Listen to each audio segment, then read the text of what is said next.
Você falou que teve uma síndrome pós-Covid Ih, gente. bizarra Quanto aí. tempo a gente tem de programa? Temos muito tempo? Temos alguns minutos.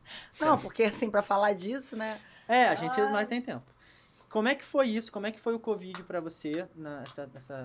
Essa outra pergunta é clichê pra caramba também, né? Como é que foi a pandemia pra você? Como foi a pandemia pra você? Não, a pandemia foi uma coisa horrorosa pra todo mundo. Foi, né? O negócio é que tava todo mundo vivendo a mesma coisa. Né? Uma coisa horrorosa, assim, eu conheço, poucas pessoas falam assim, não, eu passei bem, eu fui pro meu sítio, não, pra mim foi terrível. Desenvolvi uma ansiedade, assim, que eu nunca tinha vivido na vida. Isso foi uma das coisas que me levou até o Henk, que tinha a ver com a ansiedade e tinha a ver com o cansaço também. Então, foram duas coisas que ficaram pra mim do pós-Covid. Eu tive Covid 3 vezes. Caraca.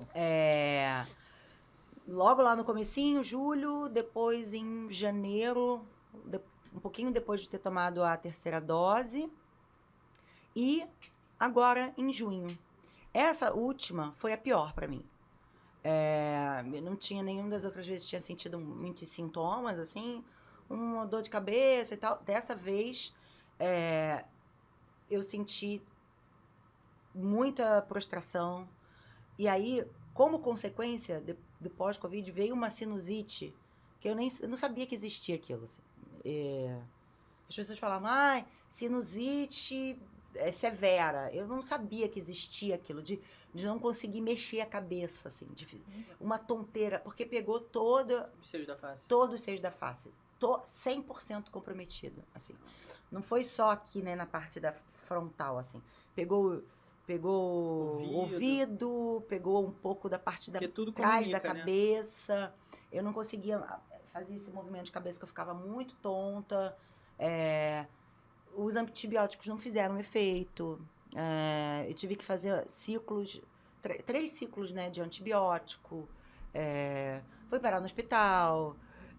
Exames de embolia para ver por que eu não estava fazendo os antibióticos não estavam fazendo efeito. Então foi muito ruim. E aí tudo bem, assim, a gente sabe que, né, passou. Mas depois ficou essa sensação de muito cansaço.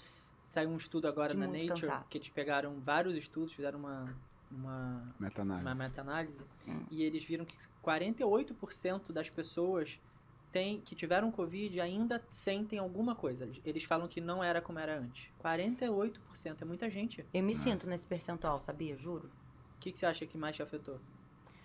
É uma coisa de estar disposta mesmo. Disposição. Assim. Mas, claro, eu tô aqui conversando com vocês. É como se você tivesse bebido, no dia seguinte você tá com aquela ressaquinha. É isso. Não é o tempo todo, mas eu sempre fui uma pessoa muito ativa.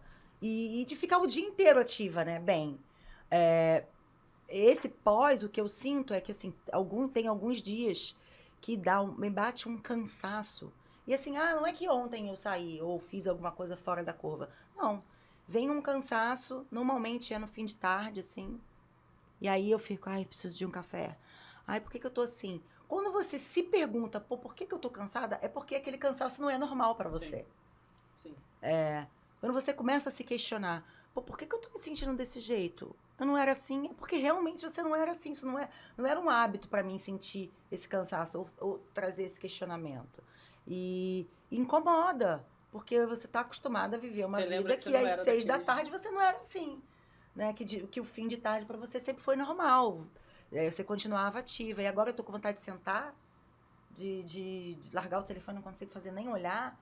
Então tem alguma coisa mudou. Sim. Nessa minha dinâmica. E como é que eu faço pra melhorar? Isso que eu ia perguntar. Quando a primeira coisa que eu falei sempre, a primeira coisa que eu quero falar aqui é do meu cansaço, eu tô cansada. E aí? É uma queixa muito comum, né? Isso é muito comum, né? Muitos pacientes muitos que já eram pacientes e que começaram a apresentar esses quadros que vieram buscando, né? E resolver, e muitas pessoas que vieram mesmo, marcaram consulta para a questão de síndrome pós-Covid. E é real, né? Muitos que vinham até falar, eu tive mais de um médico que falou que assim, não tinha o que fazer, né? Sério? Sério. Não tinha o que fazer? E assim, mas ainda é uma área muito nebulosa, né? Porque a gente tem pouco estudo, é uma coisa muito recente, E a gente se apoia muito naquelas coisas que a gente tem algum grau de evidência para utilizar. O que você costuma indicar normalmente? Então, é difícil. Normalmente, a gente tem alguns suplementos que eles podem, assim, ajudar, né? Lógico, tentar reduzir a carga de estresse é uma coisa importante, porque a gente sabe que isso veio muito acompanhado, né? Então, assim, qual é o momento que a gente vive hoje? É de retomada de tudo que ficou para trás, né? Parece que a gente quer viver os Exatamente, 2 anos que a gente quer... Aí, então, fica uma ansiedade. Demanda represada. Exatamente. De viver aquilo que a gente deixou de viver, de botar em dia todo o trabalho que ficou para trás, né? E, além disso, continuar com as nossas atribuições diárias. Então, isso gera uma fadiga, né?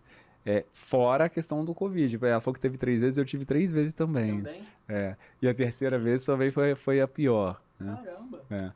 E assim, muitos estudos mostram que é a longo prazo a síndrome, né? Quando a gente tem essa síndrome pós, e é o que você falou mesmo, um percentual muito grande dos pacientes tem, mas eu acredito demais na suplementação. Isso tem substâncias que são muito benéficas. Então, por exemplo, a coenzima Q10 é uma substância que é muito interessante. A reposição de tudo que está faltando. Então, assim, se eu tenho uma pessoa que está com um déficit de ferro e ela está ali vivendo, né? Ela está adaptada àquilo, mas eu tenho uma outra condição que causa um outro problema, como, por exemplo, um Covid e um pós, aquele déficit é potencializado. Então, eu tenho que, enfim, primeiro que trato aquele déficit para ver se vou ter uma melhora ou não do quadro. E aí colocar substâncias que são benéficas. Então, ômega 3 é uma substância benéfica, né? Existem antioxidantes que são interessantes, mas é muito difícil. Às vezes a gente tem Sabe onde também que, assim, eu sinto, e conversando com as pessoas, o rendimento do treino também. Sim. Assim, eu tinha uma disposição X para treinar. Muita gente fala isso também. Eu senti que a disposição... Que eu tô ficando minada antes, né? Um treino que durava 40 minutos, quando chega no 20, eu tô morrendo, como se tivesse... Então, assim, olha eu fazendo consulta. Mas é isso, o programa é sobre isso também. Então, assim, eu devo esticar esse elástico, assim, me forçar um pouquinho para chegar naquele lugar de antes, ou tem que ficar esperando essa recuperação, essa resposta do corpo? Então, muitos dos pacientes que a gente pega com pós-Covid, a gente até faz uma investigação, porque eles geram um efeito tóxico no cardiomiócito, né, que é a célula do coração, e também muscular. Isso faz com que a gente fadigue mais precocemente. Inclusive, a gente tem recomendado muitos pacientes estarem fazendo uma avaliação cardiovascular, porque a gente tem quadros de miopatia pós-Covid, né? É comum, tá?